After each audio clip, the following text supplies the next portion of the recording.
Bonjour et bienvenue sur cet épisode d'Accent Louange. Aujourd'hui, j'ai le privilège de parler avec mon ami Michel Vincent. Michel est pasteur québécois dans la région près de Montréal. Il est aussi responsable de Sola Louange. Sola, c'est le parti québécois de Gospel Coalition, donc très semblable à Évangile 21. Et aussi, il a une chaîne YouTube dédiée à plusieurs choses liées à la louange. Dans notre conversation aujourd'hui, on va discuter de la puissance de louer Dieu ensemble en tant qu'Église. On va aussi discuter un petit peu de mot liturgie, qu'est-ce que c'est et comment une bonne liturgie peut nous aider d'avoir plus que juste une bonne expérience forte dimanche matin quand on chante ensemble. Et dernièrement, on va discuter de l'effet transformateur de la louange dans notre vie. Alors maintenant, ma conversation avec Michel Vincent. Let's go.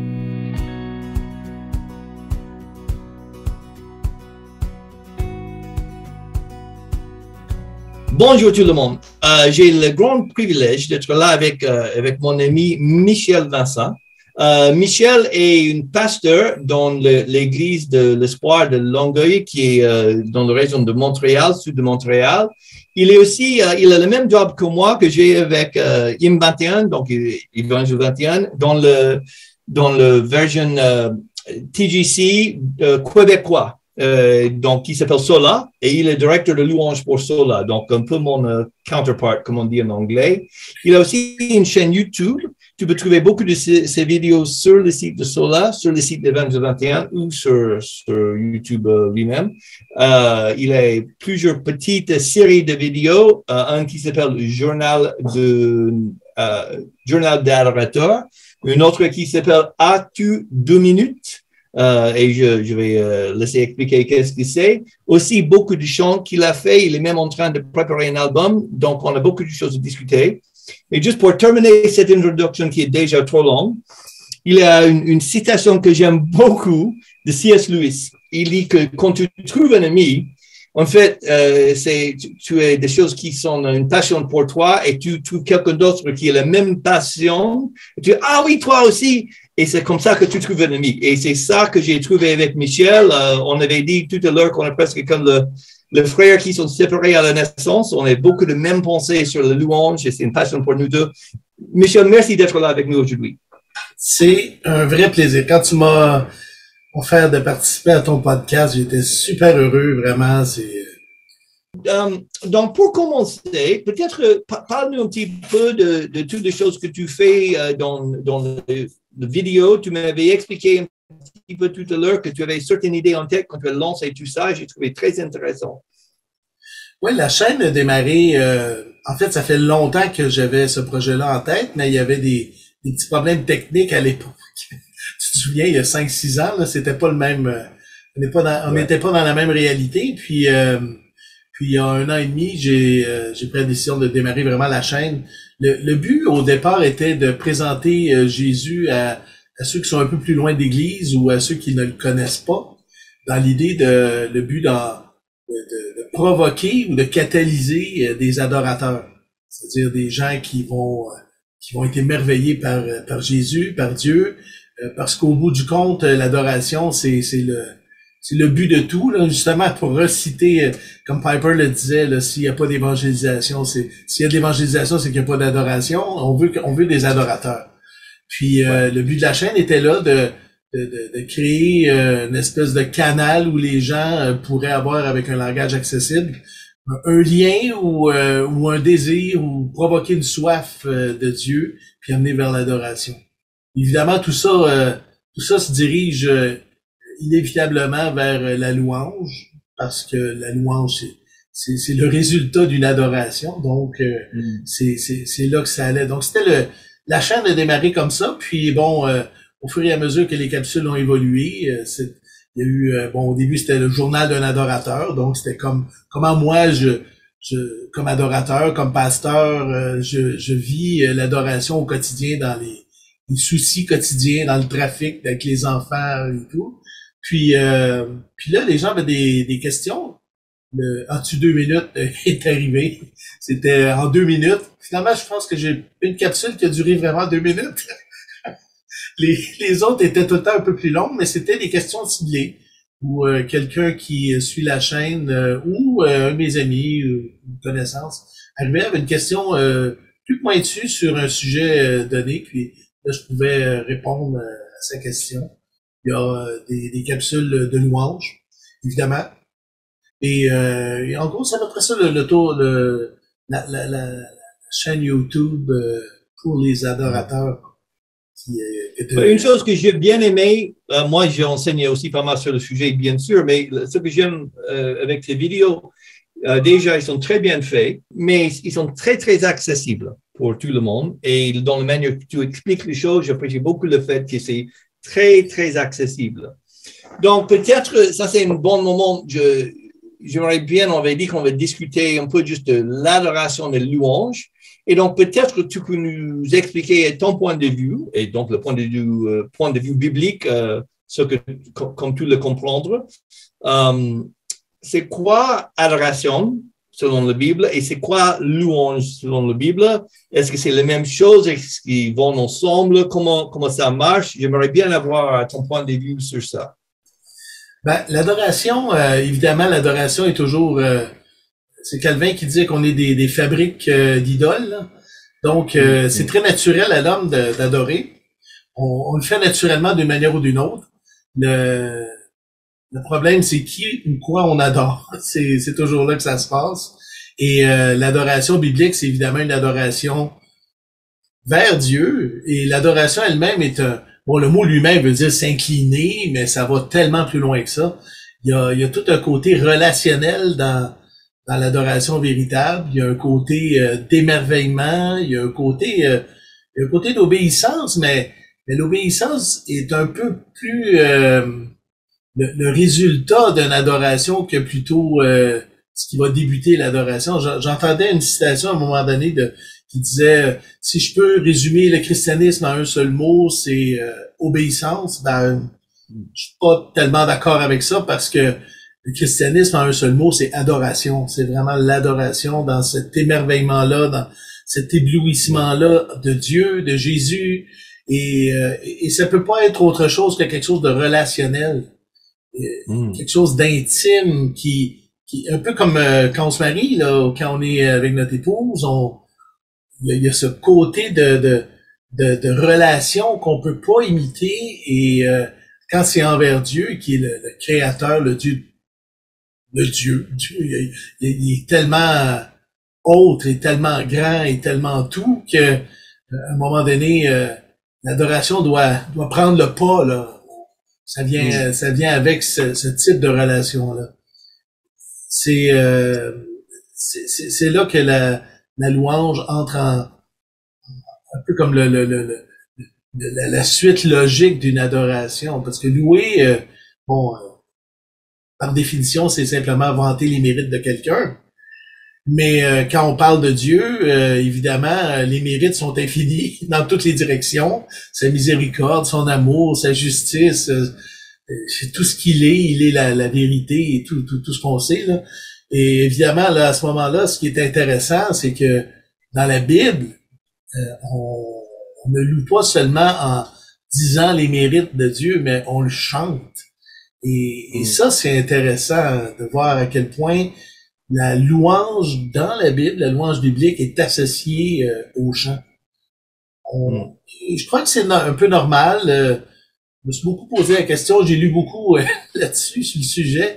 Le fait de chanter, c'est des émotions, c'est l'être en entier qui s'implique envers Dieu, qui s'élève et qui veut le célébrer, qui l'adore finalement. Et quand on chante, ben on est impliqué. Le rythme nous fait bouger. Les harmonies provoquent des émotions. Les paroles, avec notre intelligence, vont vers l'émerveillement. Donc, c'est intégral. Et là, l'adoration devient intégrale quand on se met à le louer en le chantant. Donc, c'est fantastique. Moi, je trouve ça excellent. Adorer et de louer, ça vient ensemble.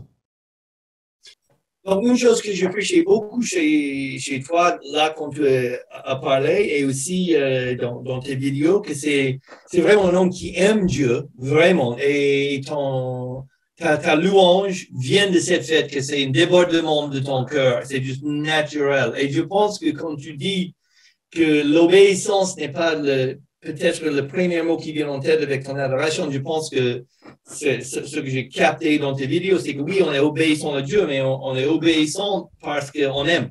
On aime tellement qu'on a envie de faire plaisir à notre Dieu, pas parce qu'on a peur qu'il va nous faire le bâton, quoi.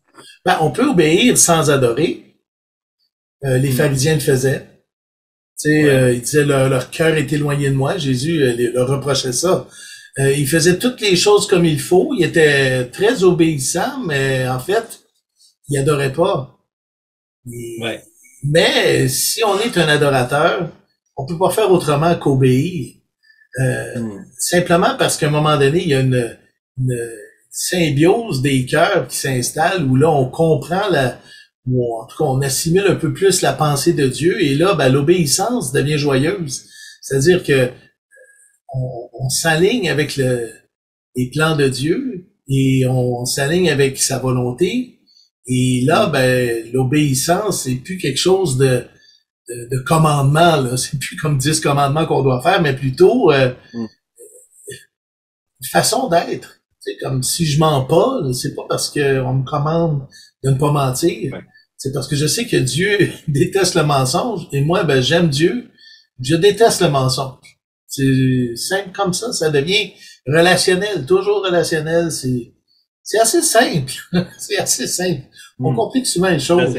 Donc, pour le louange dans nos rassemblements, dans nos cultes, donc, ce que je comprends par ce que tu as dit et ce que tu as dit aussi dans tes vidéos, donc nos louanges, c'est une fois encore l'expression, le débordement de cet amour que nous avons pour lui. C'est notre manière d'exprimer ensemble. Ça, c'est une grande bénéfice de chanter, c'est qu'on peut chanter les mêmes paroles ensemble dans sa voix, dans son cœur, à notre Dieu. Donc, comment tu vois le rôle de chant dans nos louanges et la connexion, le lien entre les dispositions de notre cœur et nos louanges? Comme tu as bien parlé de les Éphésiens tout à l'heure, j'aimerais bien que tu parles un peu plus de ça. C'est chouette. Dans le contexte du dimanche, par exemple, dans nos rassemblements d'église, c'est ça que tu veux dire, oui? Oui, évidemment, le rassemblement est quelque chose de spécial quand on est chrétien parce que, bon, c'est le premier jour de la semaine, là, on célèbre aussi la résurrection, la vie, Christ en nous, l'esprit qui nous illumine vers lui. Donc, il y a tout un sens symbolique quand on se rassemble. Je vois comme une grande réunion de famille. C'est la famille de Dieu qui se rassemble ensemble une fois par semaine minimum. Puis là, de ce rassemblement-là, on est censé comme partager notre émerveillement, notre amour pour lui. Il y a une époque, on dit un culte d'adoration, tu te souviens? On appelait ça comme ça.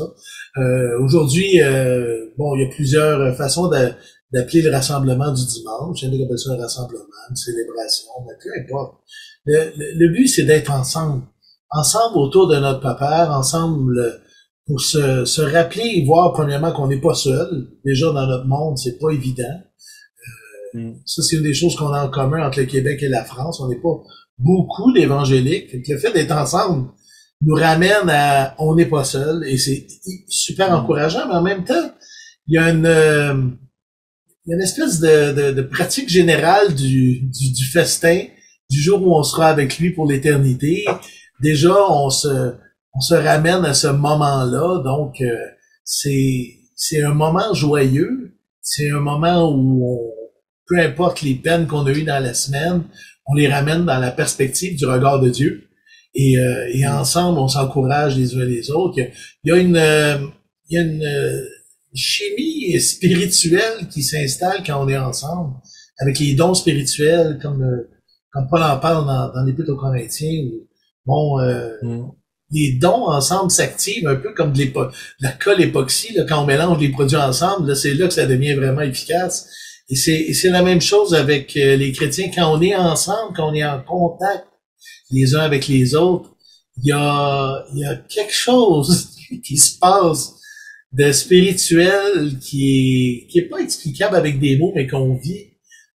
Comme quand encore une fois, c'est toujours le côté relationnel, comme quand on est avec nos époux, nos enfants. On peut pas écrire un roman ou un livre là-dessus sur le qu'est-ce que je vis quand je suis en intimité avec ma famille. Mais avec l'Église, c'est la même chose. On vit ce qu'on a en commun. On vit, entre autres, notre adoration envers Jésus. Et c'est un moment joyeux, un moment de célébration, un moment fantastique. Puis, bon, ça dure jamais assez longtemps à mon goût, là.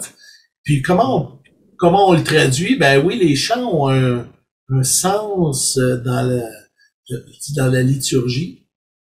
Parce que la liturgie, c'est en même temps le travail. Le mot veut dire travail, en fait, mais c'est un mot latin, mais qui nous amène quelque part à la façon dont notre célébration est organisée le dimanche.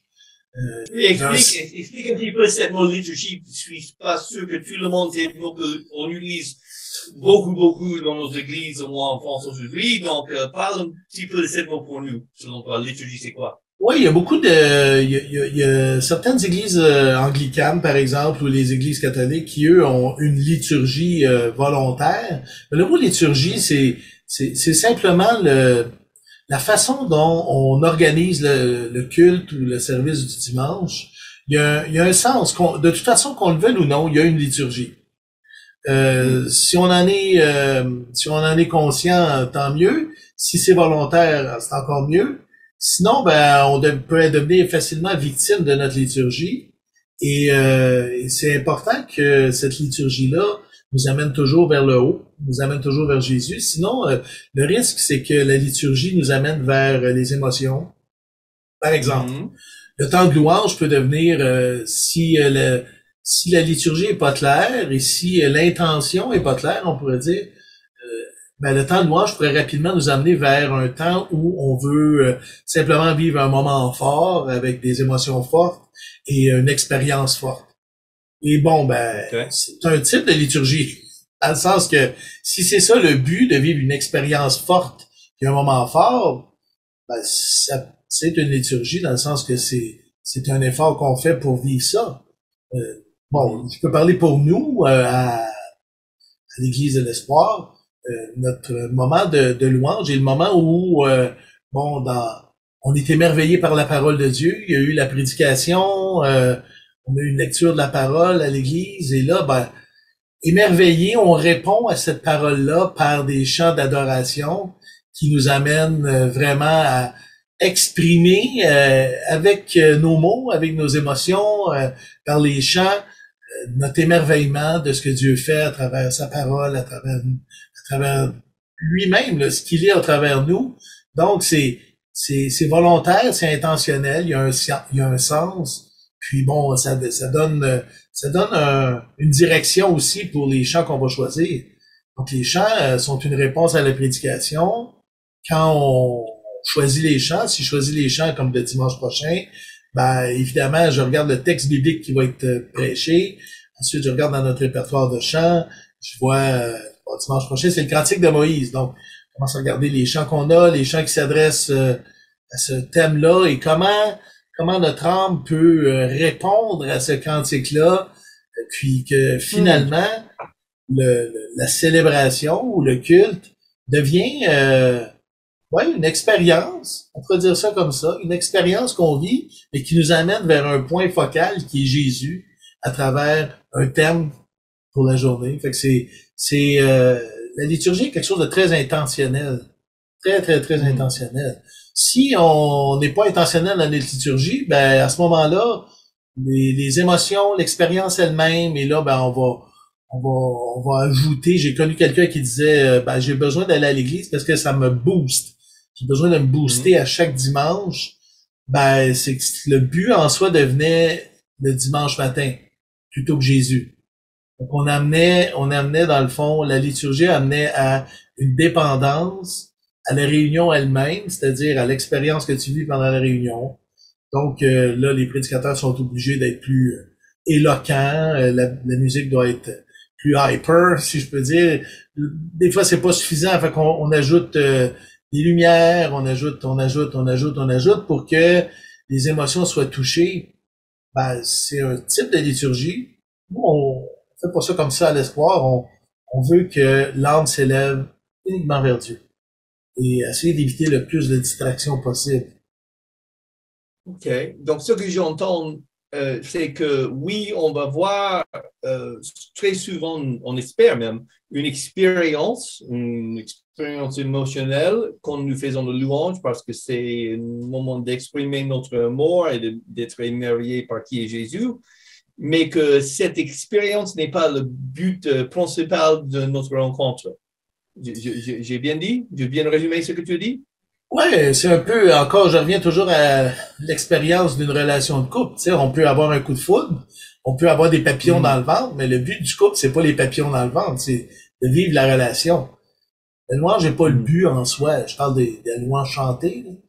C'est pas le but en soi, c'est le résultat de quelque chose. Le but en soi, c'est l'adoration. Sinon, ben, on peut chanter, mais le monde chante aussi, là. Quand j'ouvre la radio, j'entends plein de chansons. AC/DC chante. Metallica chante. Mais c'est pas de la louange. Donc, tu sais, chanter n'est pas le but en soi. Le but en soi, c'est d'adorer à travers des chants qui vont nous élever, qui vont nous emmener vraiment dans... Un peu comme la prière. Je dirais, tu sais, la prière, c'est pas qu'une conversation. La prière, est beaucoup plus que ça. Quand je prie... pourtant, il y a personne en avant de moi, là. Tu sais, un athée pourrait dire, tu parles avec ton ami imaginaire. Mais non. La louange, c'est pas que des chants, c'est plus que des chants. Il y a un aspect prière à travers la louange qui nous amène vraiment dans la présence de Dieu, comme avec la prière. Donc, je crois, moi, que la louange chantée fait partie aussi des disciplines spirituelles. Comme la prière, lire la parole. Quand on lit la parole, c'est pas comme si on lisait le journal, là. Il y a un retour qui se produit par l'esprit qui nous habite. On lit sa parole, mais Dieu nous parle à travers sa parole. On prie Jésus, mais là, il y a tout d'un coup un échange qui s'installe. On loue le Seigneur et on vit des émotions avec lui. Donc, il y a un côté discipline spirituelle, si je pourrais dire, à travers même la louange chantée. Fait que la louange se passe pas seulement que le dimanche. La louange se passe tous les jours, dans l'idéal, comme la prière, comme la lecture de la parole. C'est pas seulement le dimanche. Si c'est seulement le dimanche pour toi, ben c'est dommage. Mais c'est seulement le dimanche qu'on puisse le faire ensemble. Je pense que ça, c'est très fort. J'ai remarqué, j'ai écouté, pour préparer pour cette petite conversation, j'ai écouté la prédication que tu as fait sur Ephésiens 5. Et donc, tu as dit, ouais. Rappelle-moi. Ouais, dis-moi, ça va. Non, c'est pas juste, je vais pas te demander. Mais une chose que tu as dit que j'ai bien aimé, et comme j'avais dit, c'est une manière d'expliquer les choses très simple, très abordable pour moi. Donc, tu as dit les 4 grands piliers ou 4 grandes choses qu'on fait quand nous sommes ensemble, c'est le chant de louange, la prière, la prédication de la parole et la communion fraternelle. Et je me suis dit, ça, c'est pas trop mal comme manière de simplement résumer ce qu'on fait quand nous sommes ensemble. C'est 4 choses. Si on a ces 4 choses-là ensemble, c'est déjà pas mal. C'est un bon résumé. Et ça, c'est intéressant. Quand j'ai prêché ce message-là, il s'est développé au fur et à mesure. Et puis, une des choses que j'ai réalisées à travers cet enseignement-là, c'est qu'il y a vraiment des façons que Dieu nous transforme. On sait que Dieu nous transforme à travers sa parole, il nous transforme dans la prière, il nous transforme, c'est son esprit qui nous transforme aussi à travers la prédication de la parole. Et la louange est un élément fort où Dieu nous transforme. Comme quand il dit ne vous enivrez pas de vin, c'est de la débauche. Soyez au contraire emplis de l'esprit. Et là, ben, le passage suivant est intéressant, que c'est comme un cause à effet, le résultat. C'est-à-dire, soyez au contraire emplis de l'esprit, entretenez-vous par des psaumes, des hymnes, des cantiques. Donc, le cause à effet, donc la plénitude de l'esprit dans le passage, c'est assez clair qui qui va s'exprimer à travers des chants spirituels. Donc, ça, c'est assez intéressant de voir que la plénitude de l'esprit est pas quelque chose d'inabordable, d'inatteignable. Tu sais, c'est quelque chose qui peut se vivre à travers les chants de louange. Donc, puis c'est une façon que Dieu nous transforme. Il nous transforme à travers la louange. Donc, ce qu'on remarquait dans une discussion qu'on avait eue, c'est que oui, dans nos églises, il y a pas beaucoup. La louange est présente, mais elle est très fonctionnelle, dans le sens que souvent, c'est le morceau avant la prédication. Fait que les gens arrivent pendant la louange. Ou c'est après la prédication, et même, des fois, je vois des gens qui partent pendant le temps de louange. Ils ont l'impression que le cœur même de la célébration du dimanche, c'est la prédication elle-même. Mais tous les éléments sont importants, y compris la louange, la communion fraternelle. Dieu nous transforme à travers la communion fraternelle. Les dons spirituels, mutuels font justement que Dieu nous parle à travers quelqu'un qui a un don d'exhortation ou un don d'enseignement. Donc, il y a une chimie qui s'installe le dimanche. Et là, on est dans une période post-pandémique et on a eu des lockdowns, on a eu fermé à un moment donné, on était pris en virtuel seulement. Et je vois que les gens ont oublié un peu l'essence de ce qui se passe le dimanche. Le trésor qu'on a d'être ensemble et cette opportunité-là que Dieu prend. Et je pense que Dieu le veut comme ça parce qu'il veut qu'on soit interdépendants les uns des autres. On grandit à travers... Et aussi quand tu as parlé comme Dieu travaille en nous par sa parole et je pense aussi, je sais aussi que le chant, c'est une manière forte que Dieu nous a donnée, Colossiens 3:16, mais on utilise le chant pour apprendre la parole de Christ, pour apprendre la parole. Donc, souvent, c'est ce qu'on chante qu'on rappelle, quoi. Je suis fasciné par le fait que tu avais dit que ce dimanche, le texte pour la prédication, c'est le chant de Moïse, n'est-ce pas? On est dans une série sur l'Exode présentement et on est à Exode 13, je crois, le 13-14. Puis c'est le chant de Moïse après qu'il y a eu la traversée de la mer Rouge. Puis là, Moïse explose en louange devant la grandeur de Dieu. Mais l'élément intéressant, c'est de voir que l'expression de la grandeur de Dieu s'est fait par la louange.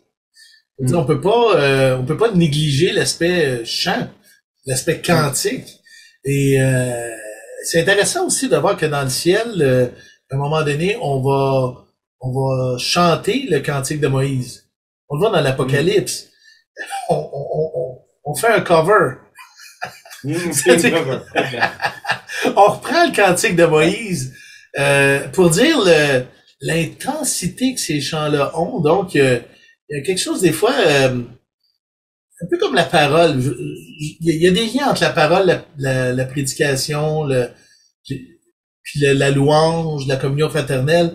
On peut être insensible à un moment donné à l'effet transformateur de ces éléments-là. Par exemple, la parole, on peut la lire avec automatisme et puis finalement que ça devienne quelque chose d'aussi transformant que le journal. Ben, ça appuie sa puissance. La prédication, on peut l'écouter avec en regardant les réseaux sociaux, puis ça perd aussi sa puissance. Puis la louange, c'est la même chose. On peut chanter sans vraiment tenir compte de ce qui est en train de se passer, puis de bloquer un peu l'effet transformateur que le Saint-Esprit veut faire à travers la louange. Ça, c'est tout pour cet épisode d'Action Louange. On va continuer cette conversation pour le prochain épisode avec Michel. Mais pour aujourd'hui, merci beaucoup d'avoir passé ce temps avec nous. Ciao.